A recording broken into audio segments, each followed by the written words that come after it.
In this video, we're going to walk through how a game server admin does a typical investigation. For this case, a staff member noticed a conversation in global chat earlier of players stating that their group was killed and suggesting it was suspicious.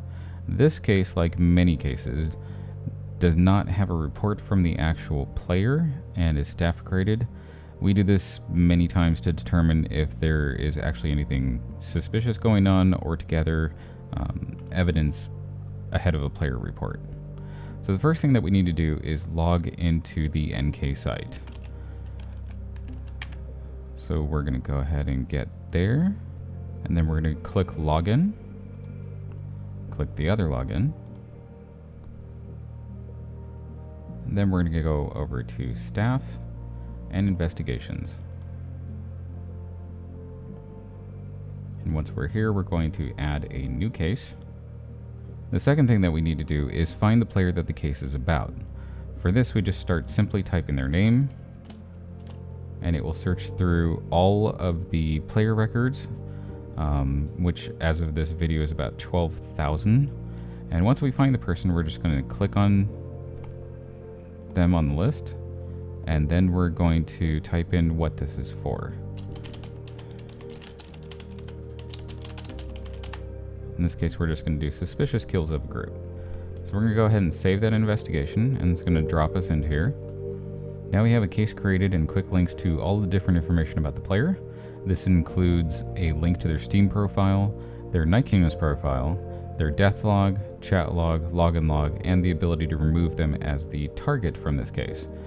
We can have one or more targets, and we can remove them just using this button, or we can go into this area and search for them just like we did when we created the case and associate them to the case, and all of them will show up in this area. In addition to that, we also have case controls. The first button is where we can ban the player. If we click on that, we will have a selection of targeted players. In this case, there's only one, but if there's more than one, you can choose from the list. And then we can set the length of the ban from 1 day up to permanently. And then, of course, we add in the exact reason for the ban, which will automatically be added to the case as part of the case record. If we view a case that is already closed, we will see a reopen investigation button, but because this case is still open, we will see the closed investigation button. In addition to that, we also have the ability to clone or merge this case into another case. So if we get multiple reports of the same incident, we can just kind of merge them together so we're not dividing up resources for no reason, and we actually investigate the same case with the same information. When you get an investigation active against you, a notice will show up on your home page when you log in, letting you know that you're currently under investigation for something, along with a list of one or more cases, including the case numbers. In the event of a situation like suspected cheating, where we need to watch a player's gameplay and record it for evidence, we will hide this notice that normally shows on their homepage so that we don't alert them to the fact that we're definitely going to be watching them. We can toggle that notice on or off, but we have to provide a reason whenever we are hiding it. And that's just part of the case notes, so it's not like something that you can remove. The next button is the server profile ID lookup. And this is a new tool that's designed to convert the owner number that you see when you look at a base and give us an actual name of a person. So if we just click there, we can see that it's owned by this person, and we can actually choose one of the cases that's opened and attach that to the case, and that attaches proof of that server ID belonging to that player. And so that way we can match it up to who they are at the time that the case was investigated, so that way we know what happened there. The next button, or the last button, is only for senior staff, and it is the classify as internal investigation. In the event that we need to investigate a staff member, we have the option of hiding that the case even exists from everybody but senior staff. This option is automatically selected if you submit a player report and mark it against a staff member, but if we initiate a case or see that a case wasn't marked properly, we can use this option to correctly remove it from staff view so that only senior staff can work on the case and even know that it exists. Other sections include our saltiness rating, which tells how mad the person is disproportionately from the fact that it's a game. And that's if applicable. So in this case, we're not salty because we're the admins. The list of other cases involving the targeted players will show up here. Anything in gray are things that are closed cases. Anything in yellow is an open and active case. Then we will see all of the Steam accounts related to the case that is either manually added by using the add button, or automatically added when we add records to the case. And then we have the miscellaneous data like the created and last updated. Also a little note, this little eye icon in yellow shows us whether or not this player is currently under investigation, and it will also show a red circle with a slash through it if the person is currently banned on record. Then we have the external access area.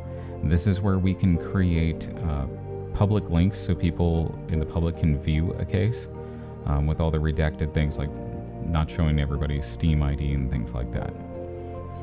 Below that, we're going to see the related death, chat, and login logs, as well as any related admin command logs that are related to it, as well as a list of bans that are on the case, and any ban appeals that may have happened. And then finally, you have the investigative data, which is just where we type in notes. We can add just like general commentary about the incident, images and or videos related to the case. Below this are the, and then the case history will show here. So anything that we add in this section will show up here. So let's get started. The case was initiated because of a conversation in chat about the incident, so let's find that. Because we don't know when this happened, but we do know one of the people involved that were killed, we're going to find a death in the death logs for that player. So let's pull up their profile and type in their name and choose them from the list and view. So this is the player profile. On the player profile, we show their name, Steam ID, whether or not a Discord account is associated with their account, last time that they logged into the site, and the game server, when they first appeared on the server, whether there's any active messages for staff with this player, and their various account statuses. Account statuses are basically like permissions and access rights that the senior staff can toggle on or off depending on what permissions are needed to be given to someone. Below that, we can also assign staff to a position or remove them from a position, and that will also remove them from the active staff list and their access to the system. Below this, we can also see the Steam account information. This will show any Steam community bans, VAC bans, or even game bans, the total number, as well as how long ago it was since they were banned. Finally, in this section, we can also see the alternate Steam accounts. This is where we can see whether or not someone is playing with an alternate account that's on the server. We can do this either automatically by clicking on the add button, or we can check it through Steam to see if it's a secondary account. And finally, every time that someone logs into the game server, it also automatically does this check as soon as they connect to the server. In the next section, we have the different logs that we did on the other page. We also have the ability to pull a player's Steam friends from Steam and cross-match them with any other player that is playing on the server, and we'll automatically add them to their known associates. Next section is player stats. These are essentially the same statistics that you see on your home page regarding your deaths and hours and everything like that. The next section is your known aliases. Anytime you have changed your character name, it will show up here, and your current one will show up in the top left corner here. Next section is going to be the known associates. As staff are flying around with the drone watching players, we add and remove from this list to keep track of who plays with whom. This list is kind of helpful if we ever receive reports of a group doing something bad on the server and we know one or a few of the people involved, but maybe not all of them. This list can help us come up with other names that may be related and check them against the times of the other logs so we can kind of put everything together. Finally, the notes section works kind of just like the case. You'll have the notes section here, you type in something and it shows up in the list below. The last thing that isn't really showing on this particular profile are violations. Violations are warnings against a player or notices for staff to pay attention to. When a player is issued a warning, it's normally displayed on their homepage as well, a warning. We usually issue those for things like full or partial word matches from chat alerts, but basically it's something that's not a really big deal, but a caution about continuing the behavior. The warnings for staff can be like that the player has attempted stream sniping before, has a timed ban in the past. Basically, it's a summary of things and actions that staff members should take into consideration too for punishment, or knowing something about the player's behavior that we don't have to go through all the different past cases against the player. It's just kind of like a summary so we know what we're dealing with when we look at someone we're maybe not totally familiar with. Those kind of ones that are shown to the staff are not seen by the player, but the staff side on this page, we see all of them. And below that, we have the cases against the player.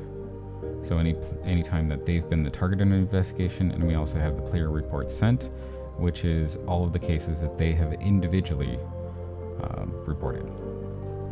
So in this case, we are looking for their death logs. So we're going to go ahead and click on death logs, and we're going to get access to every death that the player has been involved with, whether they were the victim or the killer, if it was related to a deathmatch event, as well as whether the person was actually involved in the event or not.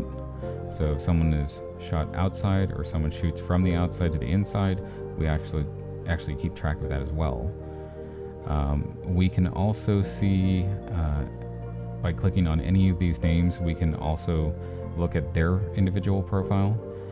These coordinates actually show us where they died or where they were killed from, and it also gives us a nice little link that will have a pre-created command for us to teleport depending on who's looking at the page, so it's individualized to the person looking at it. And finally, we also have a distance check, so we can actually check the distance between both the player and the victim at the same time. And let's see, so for right now, we're not looking for all of these things because there's a lot of event deaths on this. We are only looking for free mode deaths, so we're going to remove all the events. And in our case, I see the two records right here. So we're going to choose our open case from the list. And then we're going to click on each death that we want to attach. In this case, it's these two. Now, if we go back to the investigation, we're going to be able to scroll down to the bottom of the list, and we're going to see both of the ones that we just added there. Now that we know when the death occurred, we can take a look at the chat logs to see the chat entries that actually started this whole thing. So in this case, we're looking for the 1300 hour. So we're going to go ahead and click on the chat log, and we're going to choose the times for when this message was actually made. So it should be the same day, and we're just going to give it an hour. But I know that it's somewhere near the end of the hour. So because we're going to be adding a lot of these logs, I'm just going to go ahead and select the case from the list, and then we're going to scroll down. I believe it was about 45 minutes past the hour. So we're just going to take a look here. And this is going to be the first one. So we're just going to click on these and add them over here. And we can just keep clicking on any of the ones that we want.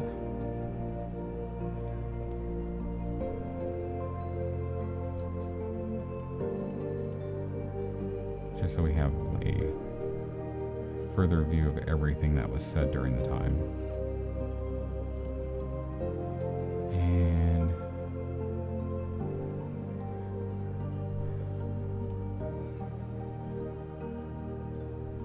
let's see there. Okay, so they continued on the conversation a little bit. So we're just going to add the relevant ones.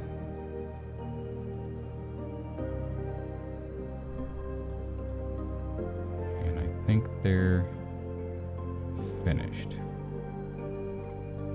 do one little more check here. Alright, so that looks good. So now the next thing that we're going to want to do is we're going to want to add the remaining death logs that are related to the case. So we're going to go ahead and do the same thing. We're going to select the... Actually, we're going to pull down the time frame like we did with the chat log, so we can get just that specific time frame. Here we go. We're going to choose our case from the list. We're going to go down here, and it is going to be all of these logs. Now these two we already added, and we're going to go ahead and add the remaining two that weren't there before. Now if we go back to the investigations, we should now see that the death logs and the chat logs should both be at the bottom of this list. And there we have it. Another nice feature is that it will show us with a little globe or a little map whether or not it's a global message, so everybody saw it, or it's a local only message. It will give us the name of the person, their Steam ID. We can also click on these little magnifying glasses and it will show us all of their chat history specifically and what they said and when they said it. It will also highlight any of the targeted players that are part of the case so that we can see them a little bit easier and they stand out. So now we have the original conversation that started the investigation. We have the death logs associated with the incident and who was involved. Now we have to test if there was anything strange about the deaths by going on the event server with another staff member and teleporting to them all of the victim locations and all of the killer locations, and see if these shots were even possible.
Since all of the deaths appear normal and there were no ridiculous long shots, no hidden players behind walls or any areas that they couldn't have been hidden, no appearance of using cheats, etc., we can conclude that there is nothing suspicious about this incident.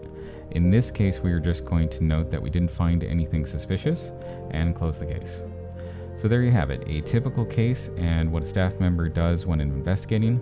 Granted, other incidents may be more complicated, may involve recreating these scenarios with the same weapons, building a base the same way to recreate the circumstances of a death or a base raid, and many other things. But this is the most typical type of report we investigate in most cases, whether it's something that we initiate or a player actually sends to us.